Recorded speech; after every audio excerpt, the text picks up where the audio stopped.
नन्हा सा सितारा। एक रात आसमान पर सब सितारे चमक रहे थे।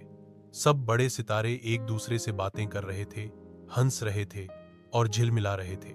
एक छोटा सा सितारा जिसका नाम चमकोल था, एक कोने में खामोश बैठा था।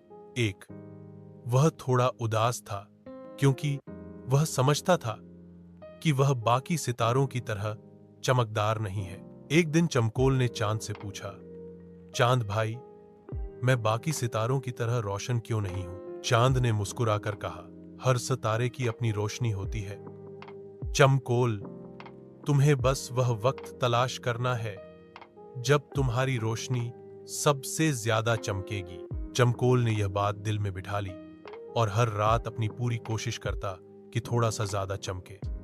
दिन गुजरते गए। एक दिन धरती पर एक छोटा बच्चा अंधेरे में रास्ता भटक गया।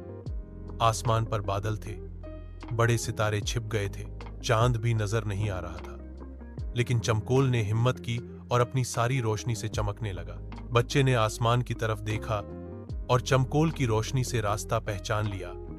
वह खुशी खुशी घर पहुंच गया। उस दिन के बाद चमकोल आसमान का सबसे पसंदीदा सितारा बन गया। सब सितारे उस पर फखर करने लगे। सबक, हर किसी में एक खास खूबी होती है, बस उसे पहचानने और इस्तेमाल करने की जरूरत है।